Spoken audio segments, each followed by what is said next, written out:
Bom, pessoal, então, bom dia, né? Então, devido a esse problema aí dessa pandemia que está assolando a gente aí, né? Mato Grosso, Sinop não registrou nenhum caso, região norte, acho que nenhum caso, né? Parece que em Cuiabá teve um problema lá, mas acho que foi um caso apenas, né? A gente ainda não tá com essa pandemia, mas devido a essa questão de quarentena, né?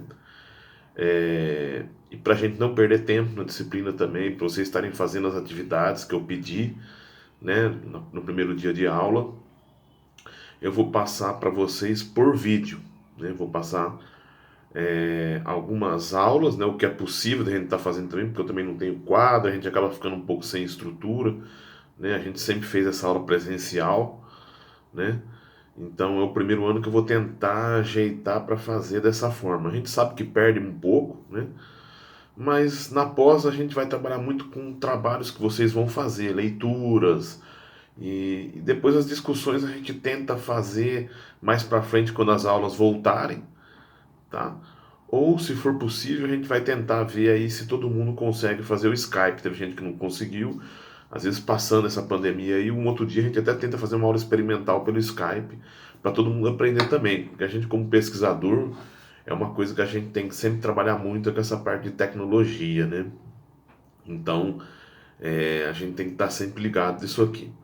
Bom, então como um primeiro recado, essa aula hoje, então eu vou mandar alguns vídeos para vocês, né, compartilhados, vou mandar por e-mail, tá? Esse primeiro vídeo é só uma explanação do que eu vou fazer, né, nessas primeiras aulas, nessa próxima aula, né, nessa aula de terça-feira, tá? E o que nós vamos fazer? Eu vou passar para vocês a atividade que vocês fizeram, que vocês assistiram os vídeos e viram os artigos que eu chamaria de que seriam como se fossem relatos, né? Mas se vocês forem ver esses artigos, na verdade, o que vocês viram aí são revisões, tá? Então, a maior parte desses artigos, dois artigos são revisões mais técnicas, tá? Outros dois artigos são revisões que trazem um pouco da parte emocional, trazem alguns relatos, algumas falas de algumas pessoas que estiveram envolvidas com o caso e tal. Então, é um tipo de abordagem que a gente vai fazer, tá? Então, qual que é a finalidade dessa pesquisa específica que vocês viram essa semana aí, né? É justamente relatar, descrever, né? Descrição de um fato. Em alguns casos, né, o pesquisador pode, no final, todos esses artigos tiveram no final uma conclusão. Agora eu não me lembro bem se tem algum que não tem conclusão ou deixa mais em aberto. Mas vocês podem deixar em aberto, né, fazer conclusões deixando em aberto, de acordo com aquilo que o pesquisador viu, ou vocês podem fazer conclusões do pesquisador. Tá? Na verdade, esses artigos que vocês leram, acho que foram 5 ou 6 artigos que eu mandei para vocês aí, eles são revisões, tá? Revisões de um relato, de um fato, né? Acho que 3 são dos fatos do acidente de Goiânia e 2 são sobre o uso de uma tecnologia, que é a mesma coisa que vocês vão estar fazendo, tá? Vocês vão estar fazendo, eu pedi para vocês, né? Depois eu vou fazer um vídeo só sobre o que eu vou pedir para vocês na matéria, eu já pedi, mas eu vou mandar de novo, tá?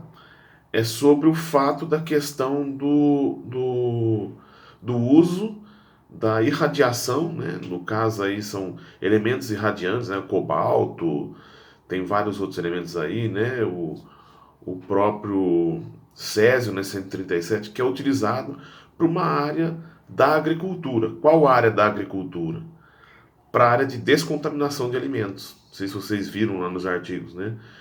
E é a melhor forma, vamos dizer assim. Tem sido discutido aí, eu não sou muito da área, mas a gente vê alguns artigos, alguns trabalhos que tem sido a melhor forma, mais recomendada.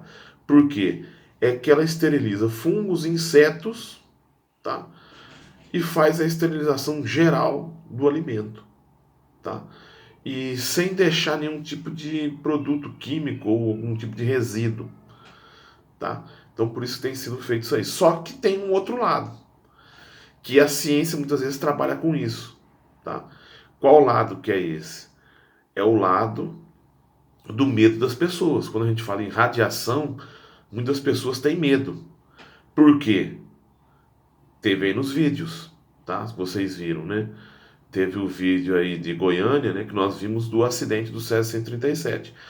A radiação hoje, talvez a nossa geração, a geração de vocês, não sei, talvez tenha discutido menos isso. Mas quem passou pelos...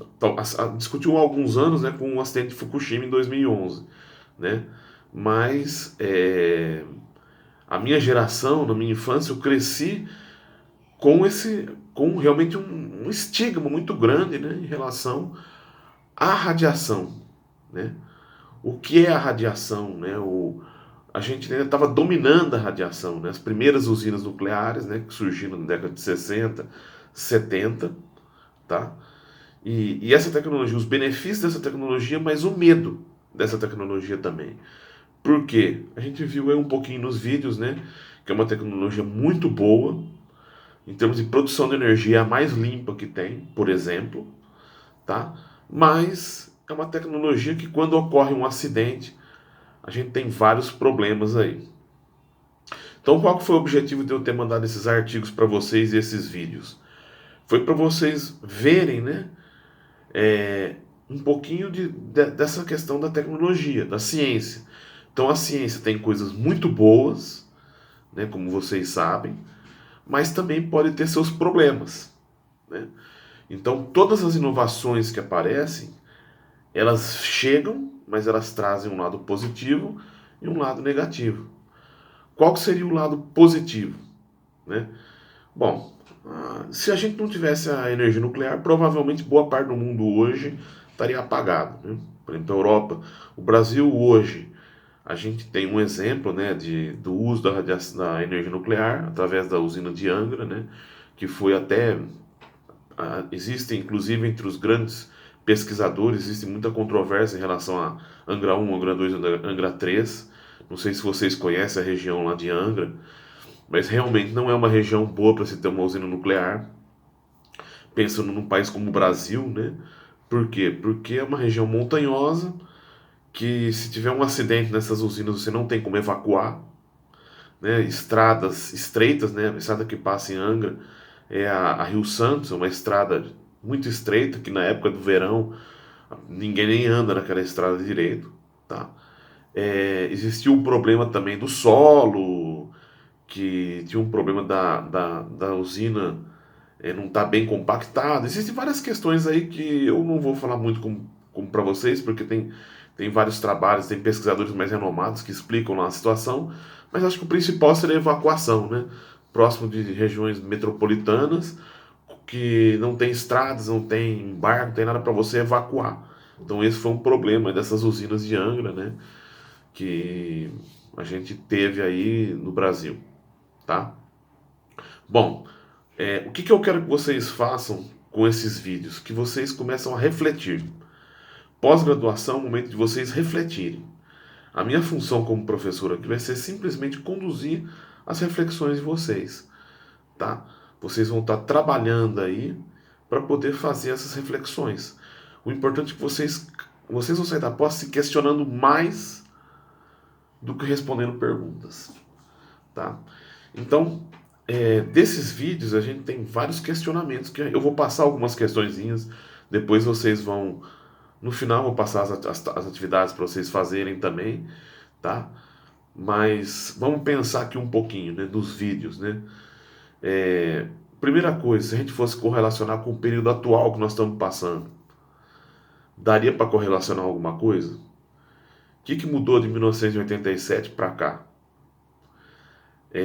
Se a gente for parar para pensar, né, nós estamos aí com essa questão do coronavírus, né? E as questões dos dados oficiais, na verdade fica difícil até coletar dados, né? Vocês vão ver, o pesquisador ele pode buscar na fonte, né, que a fonte mesmo, ele mesmo vai buscar os dados, ou ele pode pegar literaturas e dessas literaturas trabalharem esses dados. Um exemplo é essa primeira atividade que vocês vão fazer, que é a revisão. Vocês não vão buscar dados, vocês não vão coletar dados. Por exemplo, vocês não vão montar um experimento e fazer um método científico e coletar dados. Não. Vocês vão simplesmente pegar dentro da área de vocês, que vocês pretendem trabalhar, buscar informações de vários autores, tá? E dessas informações, no final, vocês vão ter uma conclusão, tá? Bom, a primeira questão seria isso aí, a questão das informações. Hoje a gente até é mais bombardeado por informações do que naquela época. Mas muita gente teve muitos problemas naquela época. Eu vivi aquela época, né? 1986, 87, né? Já se vinha tendo uma discussão muito grande sobre o número de usinas nucleares que estavam sendo construídas no mundo, tá? E aí a gente começa a questionar, então, essa questão aí das usinas, né? Que se questionou bastante isso aí, e das tecnologias, tá? Então, uma questão aí é isso. Quando ocorre um acidente, quando ocorre uma catástrofe, como que a gente pode confiar nesses dados? Quem coleta esses dados? A gente está vendo que são poucas pessoas que estão coletando dados, né? Nem todos conseguem, né? A irradiação, ninguém queria chegar em Goiânia. Goiânia teve muito problema, né? Teve que se fazer uma campanha pela televisão na época, né? Para informar as outras pessoas que, apesar de ter radiação, Goiânia não tinha problemas, né? Você podia visitar a cidade, você não sairia irradiado, tal. Mas até que ponto confiar, né? Então a ciência viria para isso. Então o cientista, a gente deve sempre confiar nele. Vocês vão se transformar em cientistas para quê? Serem pessoas idôneas, que vocês vão confiar no cientista, tá? Então a primeira questão seria essa daí. Vocês vão ter outras questões que vocês vão pensando aí com a leitura desses artigos, tá? E que vocês depois a gente pode fazer uma discussão maior disso aí, tá?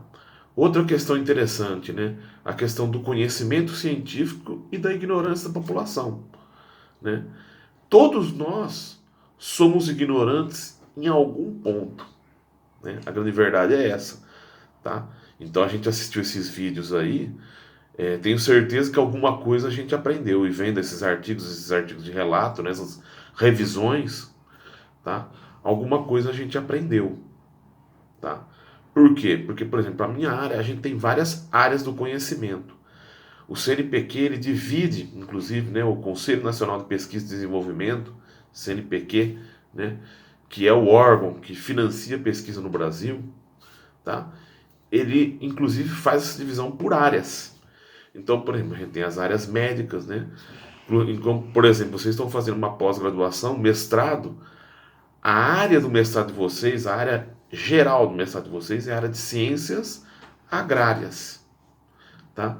Dentro dessa área vai englobar engenharia agrícola e ambiental, vai englobar a parte de irrigação, onde tiver o mestrado e doutorado em irrigação, vai englobar todos esses mestrados na área de agronomia, fitotecnia, a área de engenharia florestal está dentro da área de ciências agrárias, por isso que muitas vezes no nosso programa tem engenheiros florestais também participando do nosso programa normalmente, né? Porque são áreas próximas, correlatas. Então são as áreas, tá? Então todo mundo é um pouco ignorante em alguma área. Por exemplo, eu, apesar de ter visto esses vídeos e tudo, ainda sou bastante ignorante nessa área de energia nuclear. O que a gente vê é uma coisa superficial, né? Um técnico em energia nuclear poderia falar muito mais aprofundado sobre isso. Então, quando a gente tem algum tipo de problema, a gente sempre tem alguém que vai conhecer mais, que é da área, né? Então, por exemplo, essa área que a gente viu aí nos vídeos seria a área de energia nuclear, de energia, né? Tá? Então, tem lá, sei lá, engenheiros elétricos que vão estudar essa área e tal, tá? Hoje nós estamos tendo um problema do coronavírus. Então nós estamos vendo o quê? Nós temos um certo discernimento dentro da área, tá? Mas é a área do quê? Da saúde, tá? Então, por exemplo, até no nosso campus mesmo nós temos um mestrado na área de saúde, que enfermeiros, nutricionista, até médicos estão fazendo mestrado nessa área. Então, é uma outra área do conhecimento. Então, o conhecimento, pessoal, que é o que a gente vai estudar primeiro na nossa disciplina, ele é dividido, ele começa sendo dividido, ele é mais amplo, né? O que é o conhecimento? Conhecer. Conhecer é saber, né? Então, o conhecimento ele é mais amplo. E a gente vai dividindo várias áreas, tá? Então, a gente tem a área de saúde, a gente tem a área das engenharias, a gente tem a área das ciências agrárias, a gente tem a área das humanidades, por exemplo, né? A gente tem a área das ciências exatas, ciências da natureza, tá? Matemática, física, que são áreas o quê? Pesquisa mais básica, tá? Então, o que é o conhecimento? O conhecimento, né, é ciência, né? Ciência é conhecer. Então, quando a gente tem um cientista, quando a gente fala assim, você é um cientista, você é uma pessoa que tem um conhecimento, você vai ter atribuições e vai poder dar uma opinião, na verdade não seria nenhuma opinião, né? Vocês vão poder despachar sobre um assunto mais do que uma pessoa comum, tá? Do que a pessoa que tem só a questão do conhecimento empírico, o empirismo, tá? O que é o empirismo? Só observação, tá? Vocês não. Vocês vão ter, na verdade, a soma de empirismo gera ciência. Vocês vão observar, observar, observar, buscar literaturas e, novamente, buscar a ciência. Então, dentro desses videozinhos aí, né, esse primeiro vídeo eu achei interessante isso aí, tá? Bom, o que mais que vocês viram? Vocês deram uma olhadinha aí nos artigos, essa parte que todas as áreas elas acabam se correlacionando um pouco, né? E às vezes até uma invenção pode surgir disso, né? Então, alguém lá atrás olhou e falou assim: nossa, irradiação. Então, um elemento pode irradiar, né? Uma determinada energia, um elétron, né? E essa irradiação, o que ela pode fazer com um alimento, tá? E aí é que começou a ter as pesquisas nessa área que vocês deram uma lida aí, tá? Hoje no Brasil, quem faz essas pesquisas é o SENA, é o Centro Nacional de Agricultura, né, de Energia Nuclear na Agricultura, que é na USP em Piracicaba, tá? Se eu não me engano, acho que é o único centro que trabalha com essa parte de energia nuclear, tá? Interessante, né? Não tão utilizado para grãos, pelo menos eu não achei tantos artigos, talvez tenha algum uso. Se vocês tiverem interesse, procurar mais aí sobre isso, né? Bastante utilizado em frutas, né? E foi um assunto que na década de 80 foi bastante discutido no Brasil, porque logo após o acidente da, do CS-137 lá em Goiânia, nós tivemos um plano cruzado e o Brasil, não sei se vocês lembram, né, o pessoal da turma lembra, o Brasil teve que importar carne da Rússia. E essa carne da Rússia, eles já utilizavam essa metodologia. Só que o que aconteceu? Nós aqui dentro do Brasil, nós éramos ignorantes em relação a essa tecnologia. Então se falava muito isso, ó, tá trazendo carne da Rússia, mas essa carne é irradiada. E as pessoas associavam com o quê? Com a energia nuclear. O que aconteceu, o CS-137, o acidente do CS-137 em Goiânia, que foi um pouquinho depois do acidente da lá de Chernobyl, tá? Então o mundo estava em polvorosa e o Brasil acabou ficando em polvorosa também, tá? Então veja como é interessante. Então teve-se que montar uma comissão, tá? Se fez esses estudos, porque não se tinha muito conhecimento disso no Brasil. Ele falou, não, a carne realmente que vem irradiada não tem problema, tá? Então foi consumida essa carne irradiada e sem problema nenhum. Então para limpar, limpeza de germes, como a gente viu lá, né? Bactérias, esterilização de bactérias e tal, para alguns alimentos. Então para a carne, especificamente, não teve problema. Então pôde-se fazer, comprar essa carne, né? E se consumiu carne numa época que o gado estava preso no pasto, teve uma série de problemas políticos, tá? Que estavam interferindo aí. Então muitas vezes a ciência vem também, muitas vezes não, a ciência vem para ajudar a população, né? Em alguns momentos políticos conturbados a ciência vem para nos ajudar, né? Como agora, tá? O coronavírus, né? O conhecimento que está sendo adquirido dia a dia é que está nos ajudando aí para a gente tentar combater essa doença. Então, E rapidamente, né? Graças a Deus que hoje a gente está sendo mais rápido, né? Em uma semana aí se viu que os medicamentos aí da malária, né, que controla os quinones e tal, outros tipos de medicamentos, né, podem estar, podem ter algum efeito aí sobre esse vírus, tá? O que mais que vocês viram nesse vídeo, né? Então isso que eu quero que vocês pensem bem. O que vocês podem associar não só com o momento atual?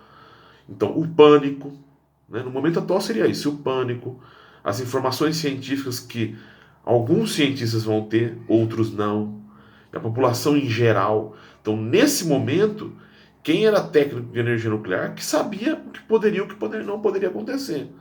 Tá? O resto da população seria ignorante em relação a esse assunto. Tá? Bom, o que mais, pessoal? A responsabilidade. Eu acho que isso é um dos fatores mais importantes. Tá?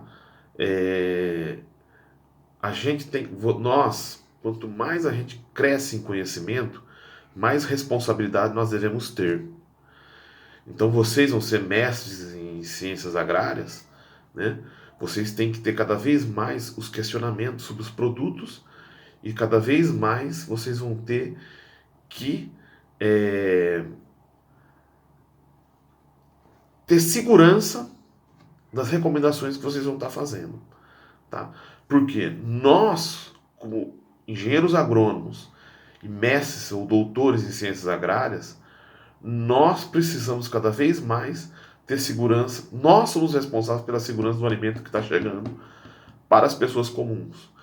E nós é que devemos advertir as pessoas comuns, vamos dizer assim, né, os leigos, ou a ignorância, tá? Não querendo ser pejorativo, né, falar ignorando. Não é isso, ignorando nesse tema. Com certeza tem muito mais conhecimento em outras áreas do que nós, né? Mas nós é que vamos alertar a população de riscos ou não. Tá? Então a gente teve vários casos aí, tá? Dentro das ciências agrárias também. Mas a responsabilidade, vamos falar primeiro dessa responsabilidade, tá? É, tem um determinado produto, hoje cada vez mais se tem controle de produtos, como eu comentei em aula para vocês, com vocês, né?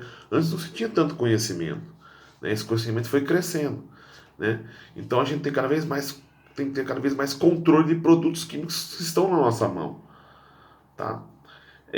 Então, a gente viu nesse vídeo que, infelizmente, mesmo com todas as medidas que o Instituto Goiano de Radiologia tomou, né, não foram suficientes. Né? A verdade é essa. Né? Deixou uma pessoa para ficar lá cuidando. O dia que aquela pessoa ficou doente, alguém invadiu, roubou aquele equipamento, não tinha conhecimento do que era, do risco que tinha, né? Mas essas pessoas sofreram com o problema, né? Vocês viram lá, né? O Adejanor, né? O pessoal que invadiu lá o Instituto de Radiologia, né? A menininha também que morreu, né? Então outras pessoas podem sofrer, por quê? Por falta às vezes de responsabilidade de quem? Nossa, nós como técnicos, nós temos essa responsabilidade cada vez mais. Quanto mais conhecimento nós tivermos, mais responsabilidade nós vamos ter.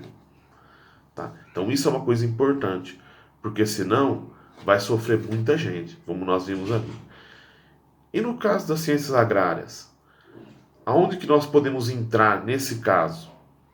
Tá? Principalmente no uso de defensivos agrícolas. Né?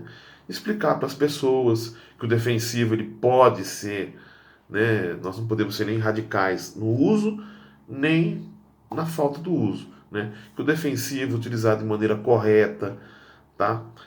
Fazer um posicionamento correto de produtos, que muitas vezes não acontece no campo, né? Às vezes aí você tem uma praga, o cara passou o tempo de aplicação e mesmo assim está aplicando, aí ele aplica mais porque não tem controle.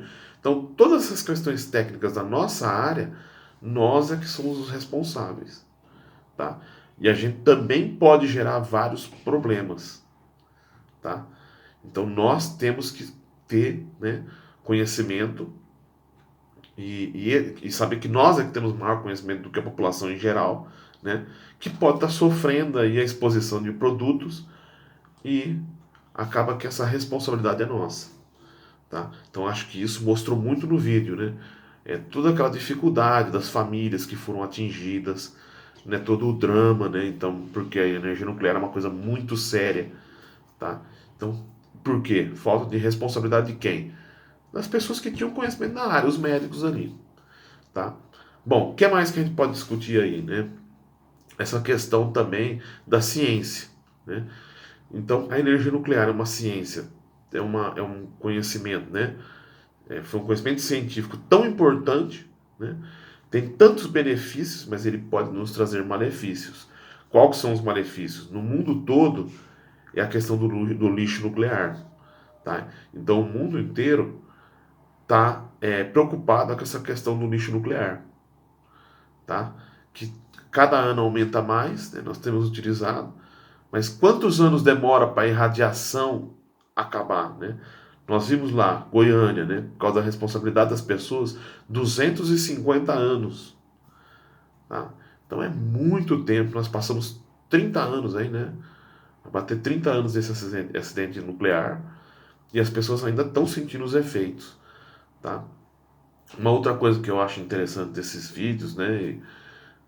Dessa parte, né, dessa aula que eu sempre gosto de colocar, e o tema dessa aula, né, eu não falei no começo, mas é os perigos, os benefícios, mas os perigos da ciência, tá? Nós temos que tomar muito cuidado, e é aí que que vem a nossa função, né? O pesquisador ele tem que ser idôneo, né? O pesquisador ele tem um nome, mais do que uma pessoa comum, tá? Então, se você perde a sua honra como pesquisador, o seu nome, acabou, não adianta, porque a pesquisa ela busca a verdade, tá? A pesquisa, pessoal, muitas vezes ela encerra discussões, tá?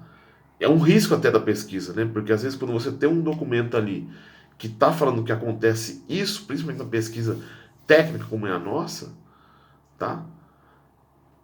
Acabou. Então, de repente, nós podemos ter trabalhos aí que podem não estar mostrando completamente uma verdade e a gente pode estar expondo outras pessoas ao risco ou até mesmo, né? Às vezes está onerando, por exemplo, um produtor rural ou a pessoa que vai utilizar um determinado produto, né? Sem ter o benefício real, tá? A nossa área, a gente tem que tomar muito cuidado com isso, né? Então, às vezes a gente vai, por exemplo, testar um fungicida. Ele está funcionando mesmo, tá? A gente tem hoje protocolos, a Embrapa todo ano lança o protocolo de efeito dos fungicidas, né? Os cadernos de atividade, né? Os cadernos de pesquisa, né? Da Embrapa, eles lançam todo ano, né? Mostrando lá a eficiência dos fungicidas, né? Por quê? Porque tem credibilidade. Por isso que as empresas de pesquisa também são procuradas por outras empresas para fazer pesquisa. Tem credibilidade. Por quê? Qual que é a função nossa, universidade? É a verdade. É mostrar, em função, nós trabalhamos para o povo brasileiro, assim como a Embrapa. Tá? Se algum dia ela perder a credibilidade, em quem o produtor vai poder confiar? Certo? Como é que ela pode saber se um determinado produto tem aquele efeito ou não? Né? Tem outras empresas particulares, essas empresas também vão ganhando idoneidade. Tá?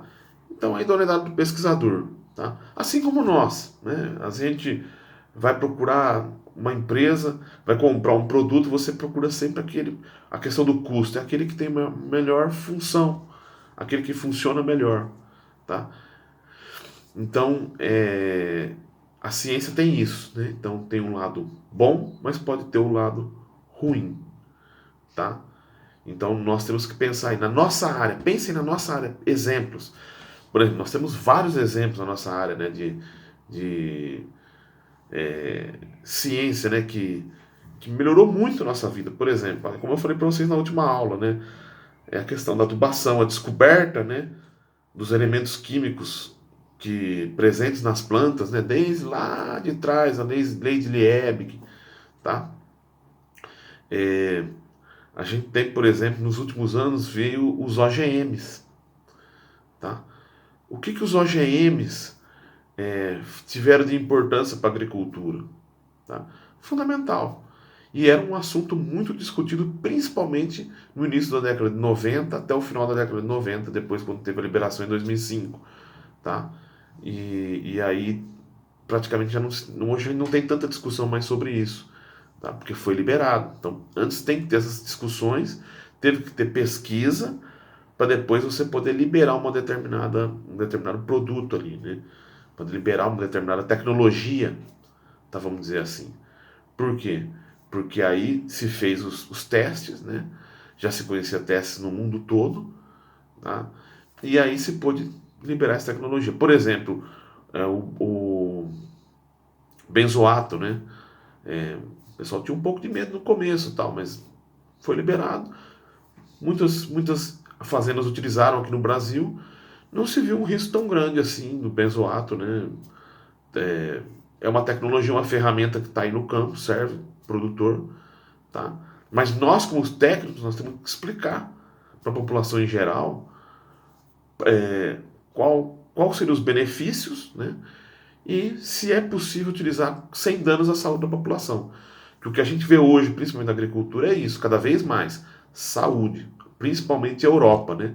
Quem quer exportar para a Europa, principalmente, quer a questão de saúde, né? Quer consumir um alimento. O europeu é muito relacionado à saúde, muito mais do que outros povos, como por exemplo o chinês, o americano, tá? Então, tudo isso eu acho que vocês puderam pensar nesse vídeo, né? Esses vídeos que vocês assistiram aí e nesses artigos que vocês leram, esses relatos, né? O que pode sofrer? Então, os primórdios lá que trabalharam na energia nuclear, tá? O Einstein, tá? Lá atrás, tá? Que desenvolveram os primeiros trabalhos. O pesquisador muitas vezes ele pensa no bem, mas muitas vezes você pode ter malefícios, né? Um exemplo é esse aí. Quais outros malefícios da energia nuclear? Por exemplo, a bomba atômica de Hiroshima, né? Que foi um outro problema, né? Que também acabou que a ciência acabou aí não colaborou, vamos dizer assim, a ideia era colaborar, mas acabou que se deu um uso, vamos dizer, errôneo, né, para esse conhecimento científico. Então eu vou mandar para vocês junto no e-mail algumas questões para vocês pensarem um pouco em cima do que vocês viram no vídeo e leram nos artigos, tá? Para que vocês tenham é o primeiro passo da metodologia científica, tá? O que vocês estão fazendo vai ser sempre maléfico ou benéfico para a população em geral? O cientista, eu vejo assim, tem que sempre pensar no bem, tá? Eu tinha um orientador que sempre falava o seguinte: o cientista não visa dinheiro. A partir do momento que ele começa a visar dinheiro, ele começa a perder um pouco a sua idoneidade, tá? Ele tem que ser como um juiz para julgar as tecnologias que estão aí no campo, ok? Eu vou mandar outro